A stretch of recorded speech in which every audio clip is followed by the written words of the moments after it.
Significance of PKA, PKB और PKW। यहाँ पर PKA की से मुराद नेगेटिव लॉग ऑफ KA।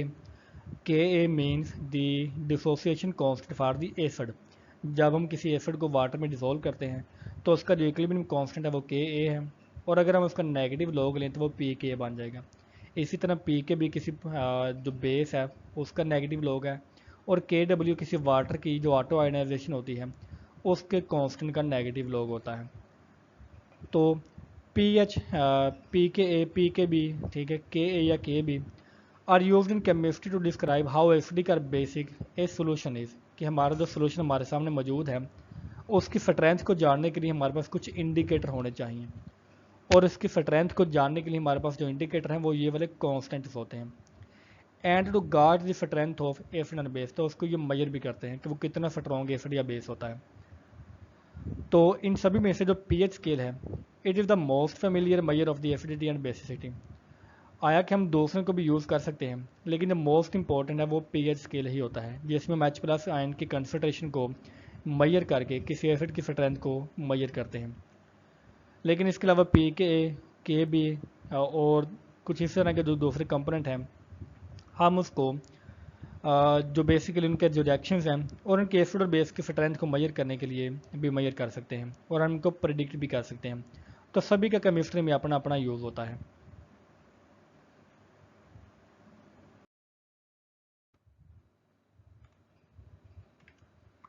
अब हम दोबारा से P और K को स्टडी करते हैं कि स्पेसिफिकली एक ख़ास तरतीब में इसका मतलब क्या होता है।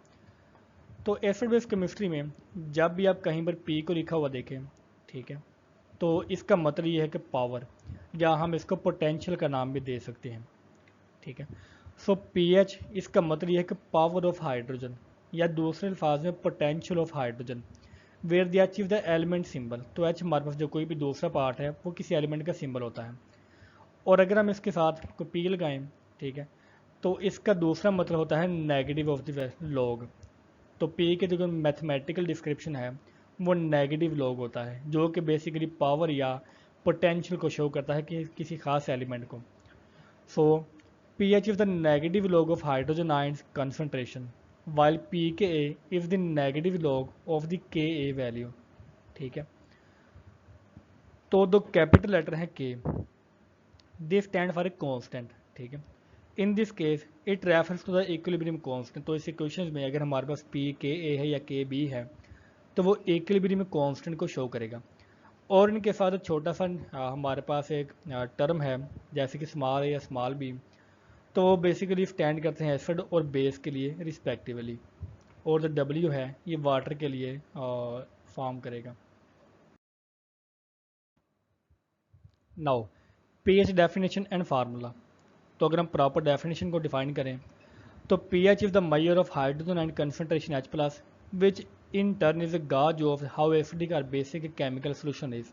हम किसी केमिकल सोल्यूशन की एसिडिटी को जब हम मेजर करते हैं तो वो H+ की कंसनट्रेशन के साथ हम मेजर करते हैं। तो आमतौर पर जो पीएच स्केल है वो 0 से 14 तक 25 डिग्री सेंटीग्रेड के ऊपर तक ही मौजूद होता है, ठीक है। A pH value around 7 is neutral, neither acidic ना एसिडिक नार बेसिक। तो जो दरमियान वाली वैल्यू है पीएच स्केल में वो एक सिंपल न्यूट्रल के शो करती है। इट मीन्स कि जो कंपोनेंट है ना ही वो एसिडिक है ना ही वो बेसिक है। अगर हमारे पास पीएच की वैल्यू लेस देन 7 होगी इट मीन्स कि वो एसिडिक है, और अगर पीएच की वैल्यू ग्रेटर देन 7 होगी तो वो कंपोनेंट हमारा बेसिक होगा। The pH value tells whether a chemical is an acid of base, but it does not indicate the strength of the acid and base. वो सिर्फ हमें ये बताएगा कि वो एसिड है या वो बेस है, बल्कि लेकिन वो जो कंप्लीट स्ट्रेंथ है उसको वो मेजर नहीं करता। pH is related to POH, which is the power of hydroxide ion। तो pH और POH को हम रिलेट कर सकते हैं क्योंकि दोनों को दोनों वाटर के ही दो आइंस होते हैं। And is used when discussing the formula. तो अगर हमारे पास हो कि मिसाल के तौर पर कि H+ आयन की कंसनट्रेशन 10 की पावर -2 हो, अगर हम इनका नेगेटिव लॉग लेंगे तो वो उसकी pH के इक्वल होगा। तो 10 की पावर -2 जो कि H+ आयन की कंसनट्रेशन है इसकी pH की वैल्यू आएगी 2।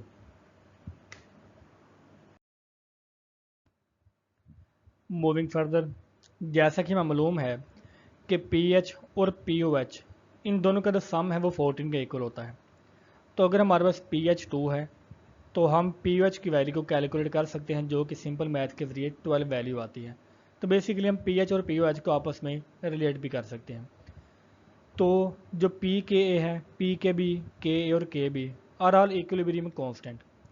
Specifically they are equilibrium constant that dissociation constant. तो एसिड और बेस के वो डिसोसिएशन कांस्टेंट होते हैं और इनका जो यूनिट होता है वो मोल पर लीटर होता है।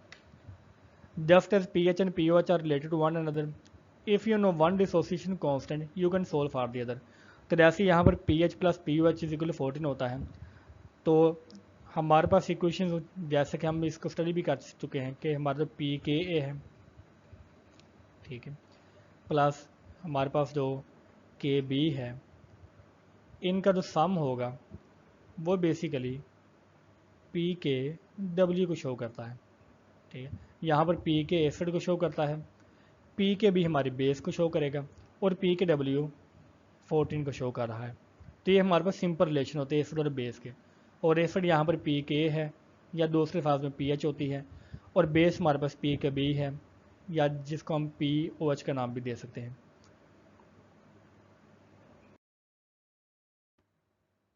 नेक्स्ट हम देखते हैं कि ये जो कॉन्स्टेंट हमारे पास, ये केमिकल स्पीशीज़ को प्रेडिक्ट करेंगे कि आया कि वो प्रोटॉन को डोनेट करेंगे, ठीक है, जो कि प्रोटॉन क्या है, हाइड्रोजन का केटाइंस है, या वो प्रोटॉन को एक्सेप्ट करेंगे, ठीक है, किसी खास pH वैल्यू के ऊपर। इट मीन्स कि अगर हमारे पास दो केमिकल्स हैं जिसमें एक की pH की वैल्यू कम है और दूसरे की ज़्यादा है, तो जिसकी pH की वैल्यू कम होगी वो बेसिकली H+ आयन को डोनेट करेगा, और जिसकी pH की वैल्यू हाई होगी वो प्रोटॉन्स को एक्सेप्ट किया करेगा। तो हम ये केमिकल स्पीशीज़ के में जो प्रोटॉन का ट्रांसफ़र है उसको प्रिडिक्ट भी कर सकते हैं। दूसरे अल्फाज में the equilibrium constant indicate acid and base strength, ठीक है, दोनों में जितना ज़्यादा डिफरेंस होगा इट मीन्स कि प्रोटॉन का ट्रांसफ़र भी उतना ही ज़्यादा स्ट्रॉन्ग होगा। तो वो स्ट्रेंथ को शो करते हुए एसिड और बेस की स्ट्रेंथ को दूसरे फाज में शो करवाता है। And it also describe the level of ionisation of an acid और बेस, और ये दिखाता है कि वाटर के अंदर या किसी सोल्यूशन के अंदर किसी एसिड की आयनाइजेशन का एक्सटेंट कितना है। ठीक है, तो सिंपल हम देखेंगे पी के और के जो है वो एसिड और बेस के लिए है, पी एच जो है पी के और के ये हाइड्रोजन आयन के कंसनट्रेशन के लिए होता है, पी ओ एच पी के बी या के बी जो है ये तीनों के तीनों हाइड्रोक्साइड आयन के कंसनट्रेशन के लिए या बेस के लिए होते हैं। When dealing with equilibrium constants, remember adding water to an aqueous acid or base solution does not change its equilibrium constant। तो वाटर की जो कंसनट्रेशन है वो उसके इक्विलिब्रियम कांस्टेंट को इफेक्ट नहीं करती। तो इस वजह से जैसे हमने प्रीवियस स्लाइड्स में देखा कि हम के डब्ल्यू को बिल्कुल ही इग्नोर कर देते हैं। ठीक है।